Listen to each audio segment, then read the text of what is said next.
All right, we are in Exodus chapter 19 this evening.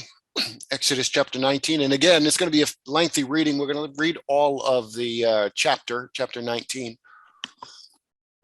Again, this is a main one kind of story going on here in chapter 19. So that's why we're going to read the whole thing. So Exodus chapter 19, starting in verse 1, and it says this, says, on the third new moon after the people of Israel had gone out of the land of Egypt, on that day they came into the wilderness of Sinai. They set out from Rephidim and came into the wilderness of Sinai, and they encamped in the wilderness. There Israel encamped before the mountain, while Moses went up to God. The Lord called to him out of the mountain, saying, thus you shall say to the house of Jacob, and tell the people of Israel, you yourselves have seen what I did to the Egyptians, and how I bore you on eagle's wings and brought you to myself. Now therefore, if you will indeed obey my voice and keep my covenant, you shall be my treasured possession among all peoples. For all the earth is mine, and you shall be to me a kingdom of priests and a holy nation.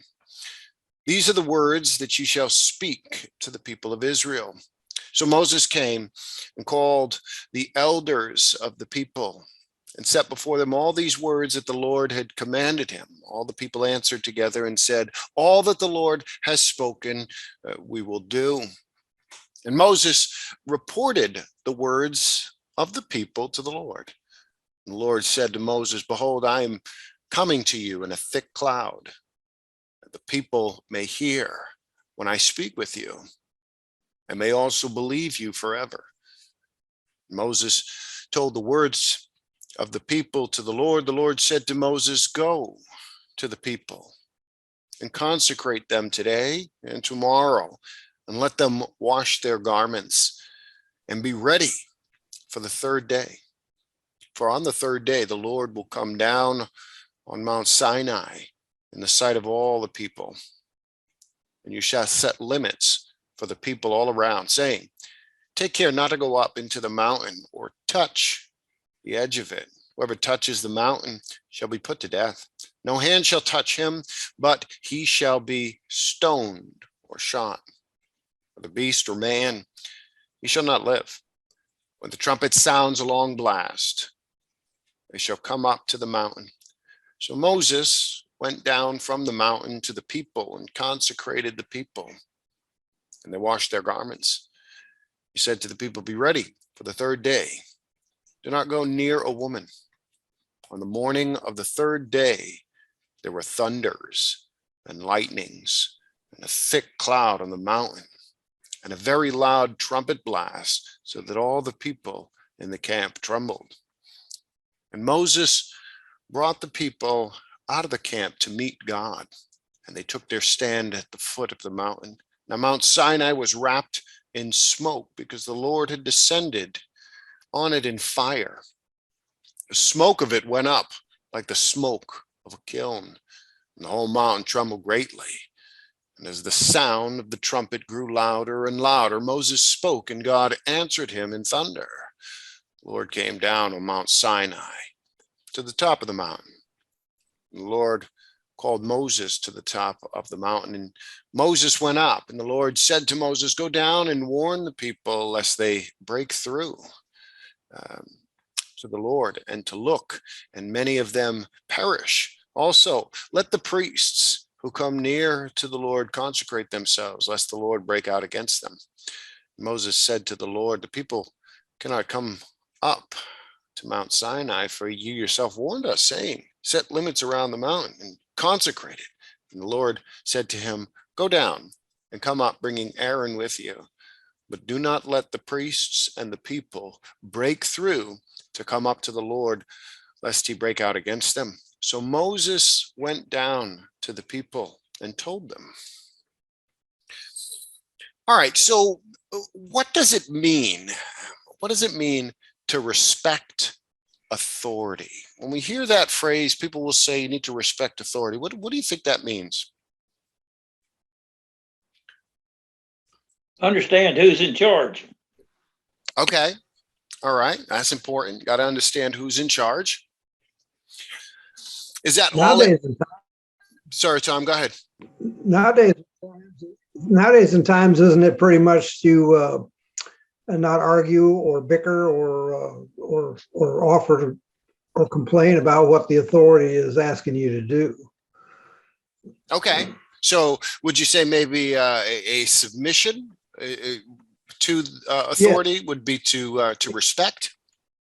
yes, Yeah. Yeah. So we certainly, if a person is going to respect authority, they have to know who's in charge, right? They have to know who the authority is. And then, of course, there has to be some kind of a submission and a reverence, a holding in high regard. Um, that's what it means to respect somebody. You hold them in high regard, and of course, those who are in authority, there's submission that's got to take place. Absolutely. So respecting authority has those kind of elements to it. All right. Now, as we think about this text here that we've read, where are the Israelites? Where are they in chapter 19? Mount Sinai. All right, they're in Mount Sinai. And had they been traveling for a little while? Yes. Have they had different experiences before they've gotten to Mount Sinai, at least as far as we can tell from the text up to this point? Yes. I've been traveling around. All right, so where does Moses go? So they all go to Mount Sinai. They're all camped around there. And where does Moses go?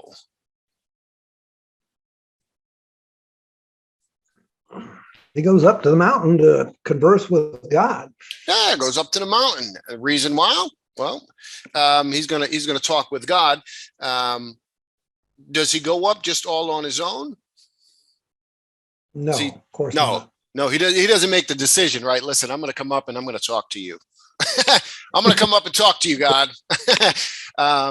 He goes up because he's called up, right? He's commanded to go up on the mountain. So absolutely. Now, when Moses is on the mountain, what instructions does God give to Moses to deliver to the people? What does he tell Moses that the first time anyways? What's he tell Moses to go and tell the people?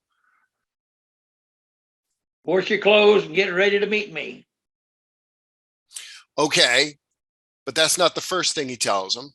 There's an Sorry. earlier. That's okay. That's all right. He does tell him that, but that's later. What's he tell Moses when Moses first goes up on the mountain?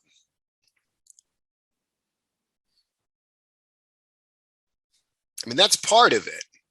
He said for Moses to obey his voice and keep his covenant. Absolutely. Yeah, absolutely. God is reminding the people, though, right? He wants them to be reminded of past events, right? He says that I took you out of Egypt and bore you on wings of eagles, right? So God is reminding the people of past events. He reminds them that they were saved, that they were delivered, that they were rescued. And then, of course, there's an encouragement. What is the encouragement that the people are to do?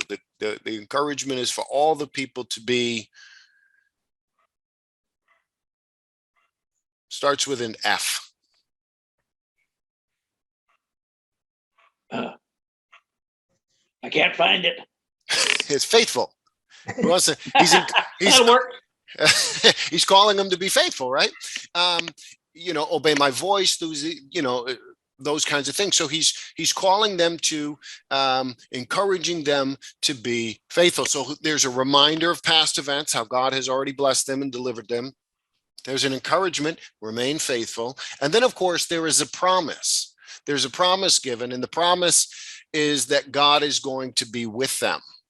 So there's kind of a threefold aspect to what goes on as you read through that, as you look at what God is doing there. He's reminding Israel, he wants Moses, remind them of all the things that I have done in the past, that they were rescued and saved, that they were in a bad situation, but they have been rescued.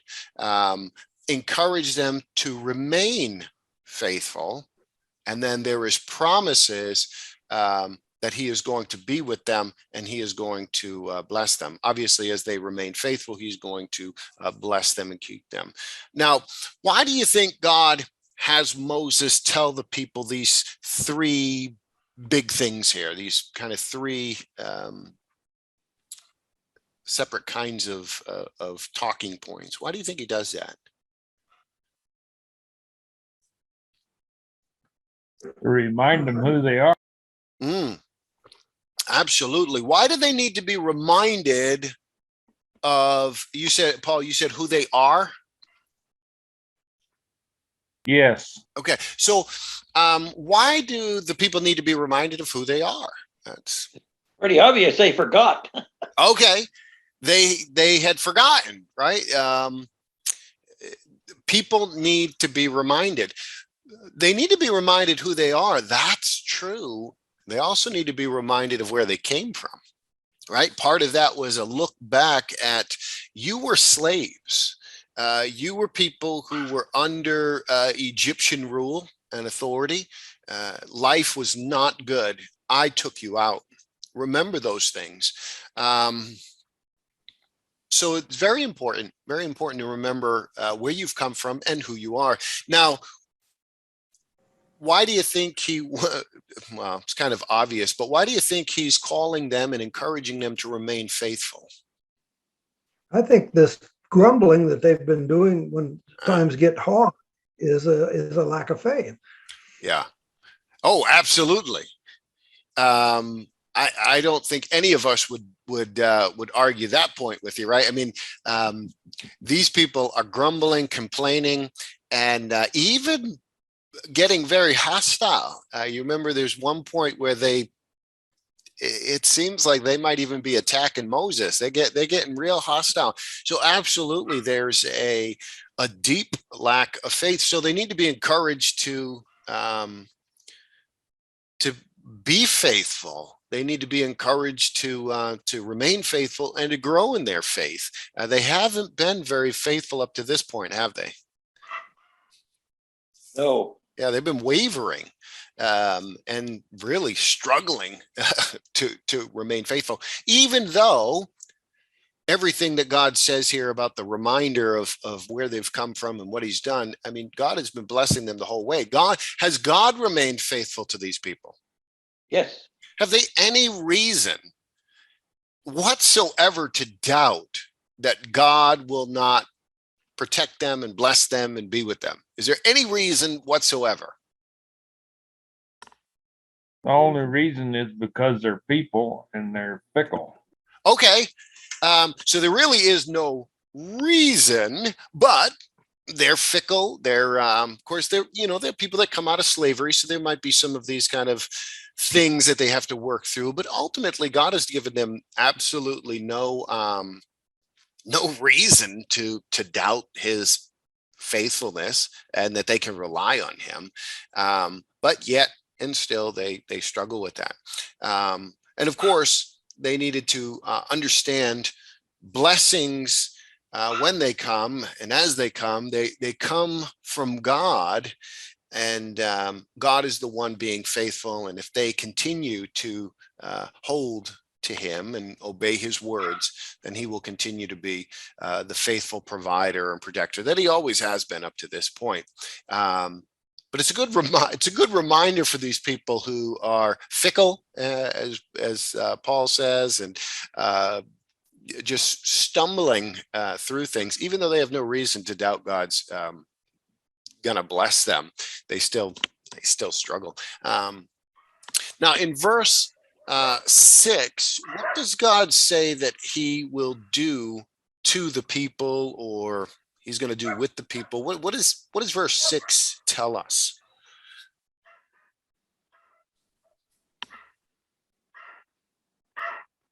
You shall be to me a kingdom and priests And a holy nation. a holy nation. What is significant about the promise that he makes there to the people of Israel? What is significant? Why is this even important?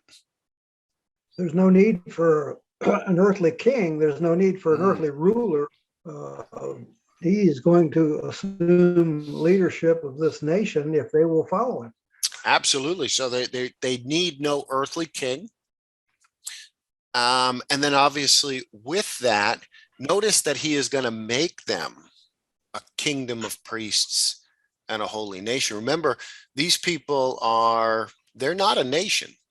They're an ethnic group. They're a group of people, but they're a bunch of slaves. They are not a kingdom. God is going to make them a nation. He's going to make them a kingdom. So there is a significance. Notice that God is able to take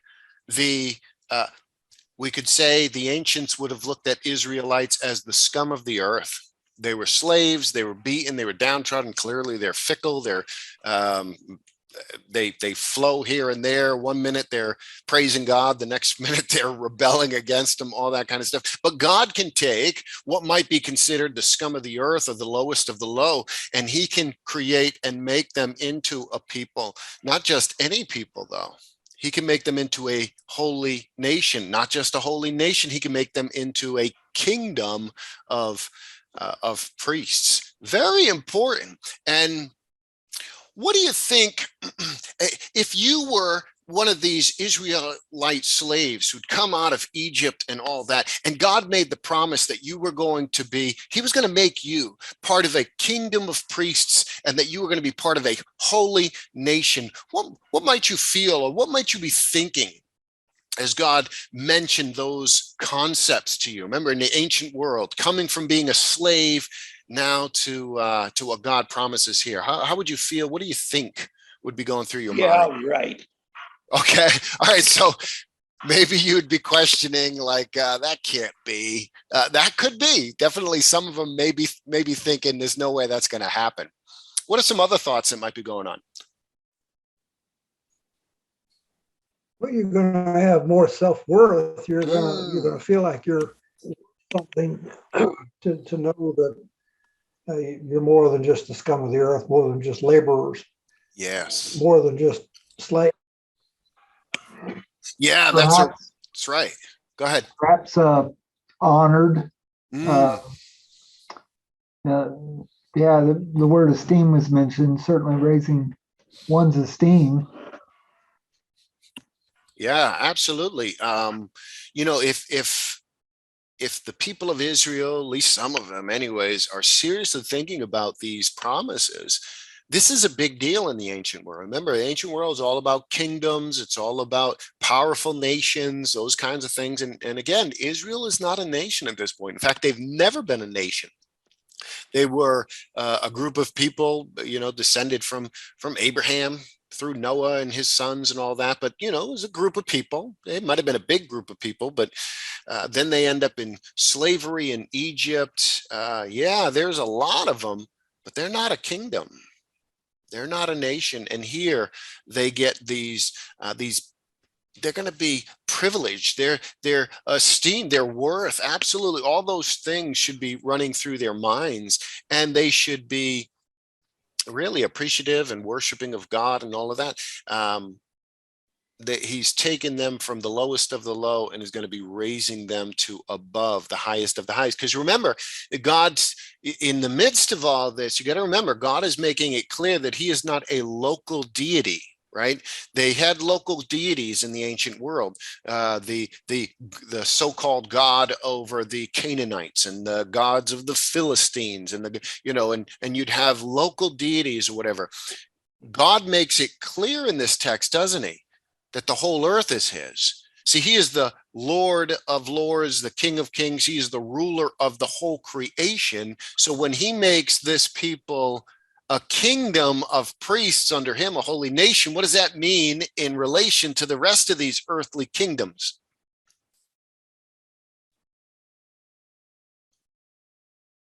Got God's favor. God's favor, and they would be above all these other kingdoms, wouldn't they? Absolutely. Yeah. And in fact, if they remain faithful, God will be with them. No other nations would be able to withstand them. They would always be able to stay on top in a sense. But yeah, they're going to be lifted above all these other nations because Yahweh, the God of all glory is the only true God, and he's not a local deity. He rules all of creation. So he's going to make them a great nation, a great priesthood, and all of that. These are fabulous blessings. These are blessings that would, properly understood, if we were back then, if we took it seriously, if we understood what God was saying, we'd be rejoicing, we'd be jumping up and down. It would be amazing truths.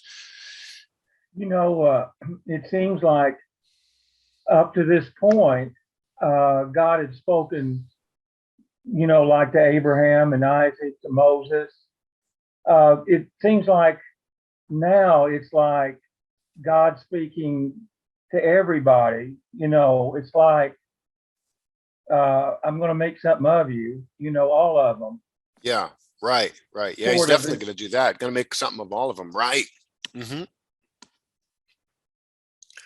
So what are these in verse 6, when it says that he's going to make them a kingdom of priests and a holy nation? What do those words remind you of? Is there somewhere else in the Bible that maybe utilizes similar language? 1 Peter. Okay. And what does 1 Peter say? Do you have that text there? No, I No, don't. nobody. You don't get that. 1 Peter, but 1 Peter talks about being a holy nation, a royal priesthood. Yeah, chapter People for 2, his own yeah. possession, those kinds of things, right? That's where Peter gets this from. Peter gets this from the statement here in the Old Testament. Obviously, it's divinely inspired, right? Peter is an inspired apostle, and so God utilizing him to recall some of these truths and apply it to the New Testament covenant people of God. But that right there now should start to take on more meaning, shouldn't it? The passage in Peter should take on more meaning for us, shouldn't it? As we start to think about what it meant to the people of Israel, or should have meant to the people of Israel back in Exodus, and as we think about those words utilized of us today, is there something Gentiles. definitely Gentiles who are considered scum of the earth, lowest of the low, those kinds of things, and now are made into the people of God, a holy priesthood, royal nation, all of that, kingdom for his own possession. Now, do we sometimes forget, as we think about these things, do we sometimes forget or don't understand that God had promised to make all the Israelites priests unto him? I mean, that text there says he's going to make them a kingdom of priests. So in a sense, they're all meant to be priests. Sometimes people think about the New Testament and they think about the passage in Peter and all of that. They don't trace it back to where it actually comes from in the Old Testament. And sometimes we think in the New Testament, there's the priesthood of all believers. But doesn't God say that about the nation of Israel in this passage here?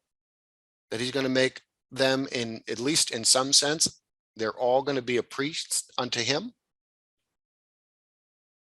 Sometimes we don't catch that. Sometimes we think only the new covenant makes all people priests unto God, but that passage comes from Exodus. Now, clearly, God is going to separate certain people for certain roles, and they are going to be, physical priests who are doing certain roles in the tabernacle worship.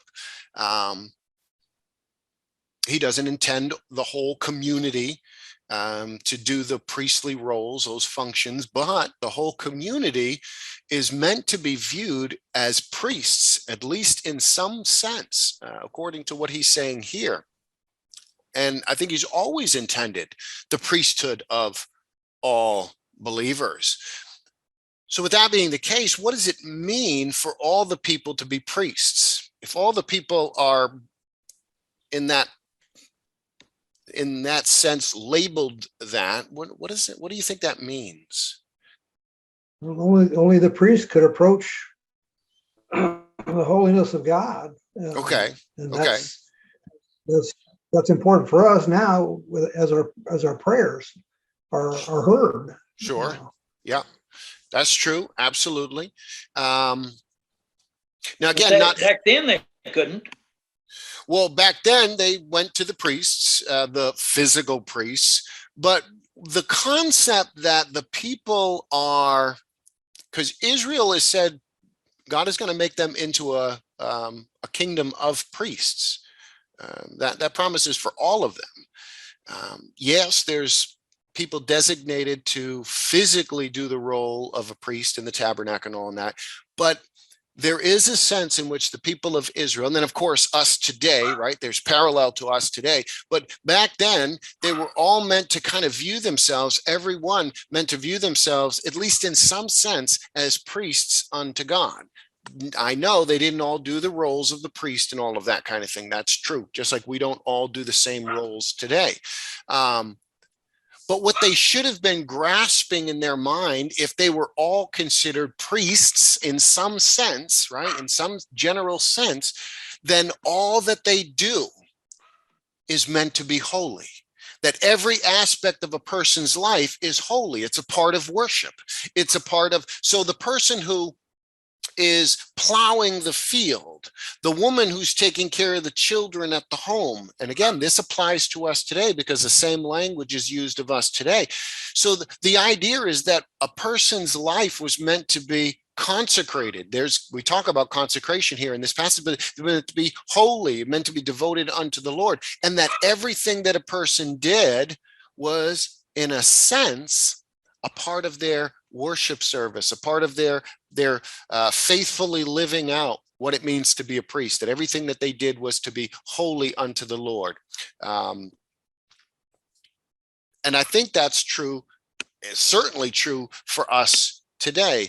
And we need to keep that in mind. I think they would have done far better had Israel understood that, that the guy going around, milking cows and tending sheep and all of that, that if he did it in the right manner, he was, in a sense, worshiping God. He was doing something that is holy.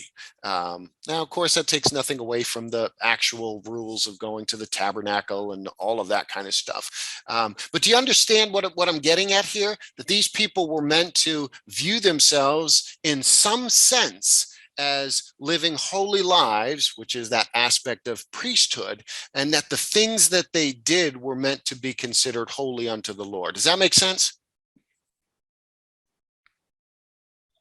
I'm having a little trouble with it. Okay.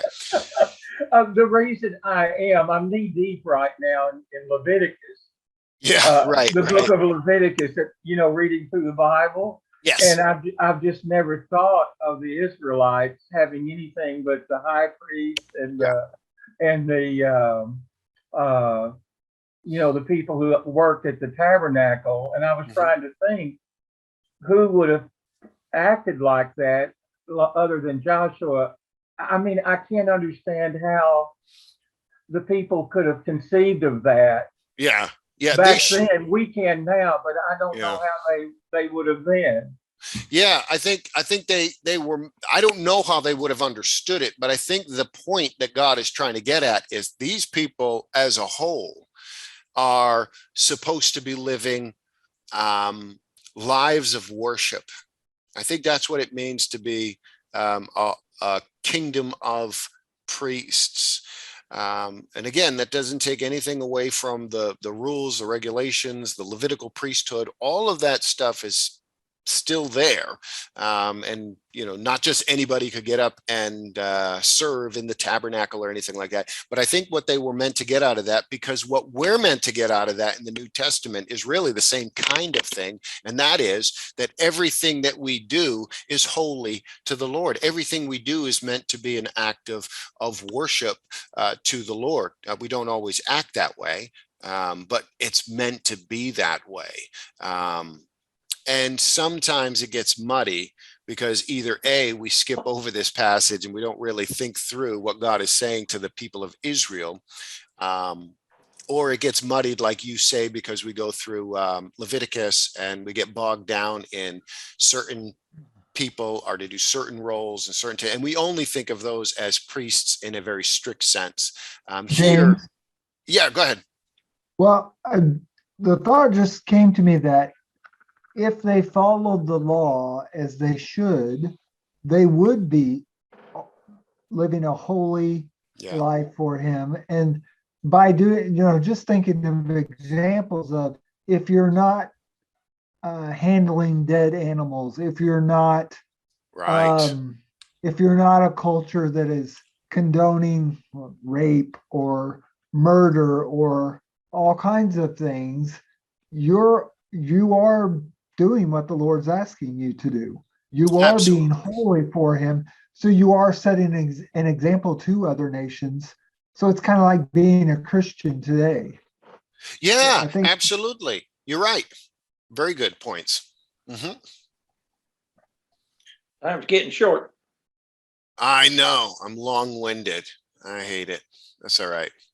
We'll press on here, see what we can do.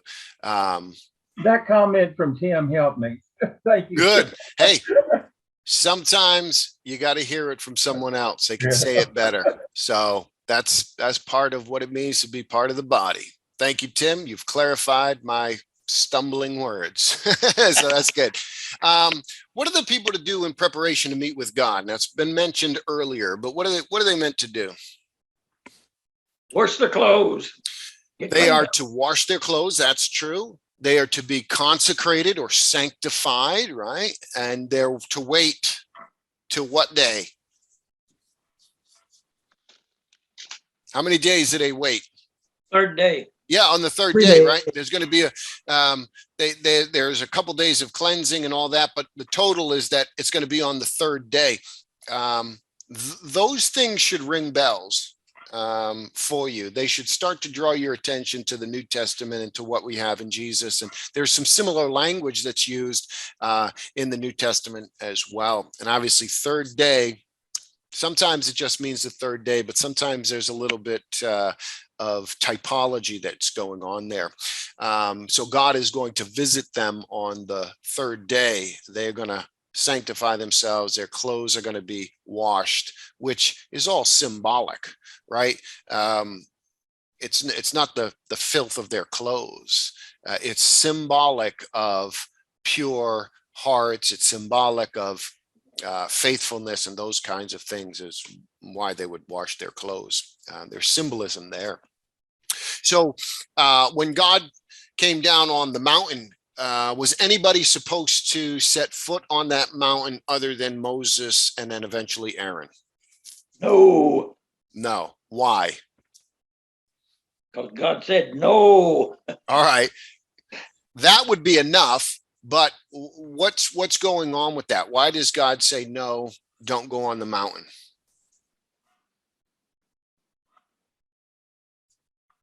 Because it's holy in God's presence. That's right. It's holy.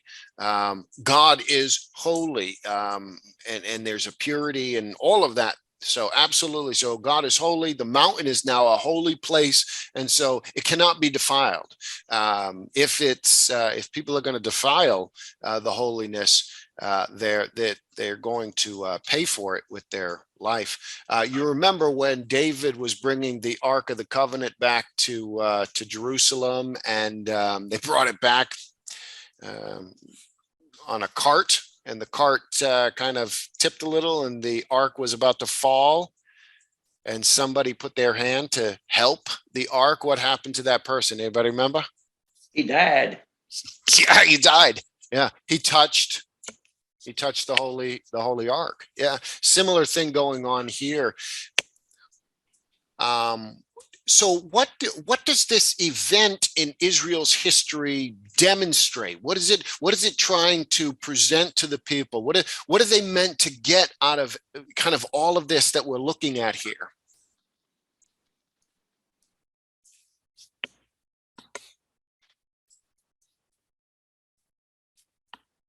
Don't touch the mountain, it's holy, and all of that. What are they supposed to be thinking? What are they supposed to get out of this? Have a respect for God, really. Absolutely. Supposed to wash their clothes. They're supposed to wash their bodies, and it's have a respect for God. Amen. That's right. Absolutely. They are meant to recognize that God is holy. He's separate. They are meant to have a fear of God. Isn't that right? They're meant to fear him. Don't touch that mountain. If you touch that mountain, you will be struck. He is to be revered and respected, as you said, Paul. Absolutely. This comes down to reverence. This comes down to honor. This comes down to understanding who God is. God is holy. What happens? Let's ask this. What happens when people don't fear God or view him as holy? What happens to a people who don't fear God and treat him as holy? They rebel and start doing stupid stuff. That's a good way to put it. They rebel and they start to do stupid stuff. They no longer listen to God, right? They no longer follow his commands. If he's not holy, if they don't fear him, he's not respected. He's not understood as the authority figure. All of that goes out the window, and there's a loss. Can we learn from that? Is there something we can learn from that? We need to have a respect and a fear for God. Yes. Amen. Amen. That's right. And so the question becomes, do we fear God? Do we recognize his holiness? Or has God become to us a giant grandfather in the sky? Someone we can just, speak to how we want. We are just about out of time, but here would be the homework question. How can we retain or recover a healthy fear and reverence for God? Something to think about this week. How can we retain or recover a healthy fear and reverence for God?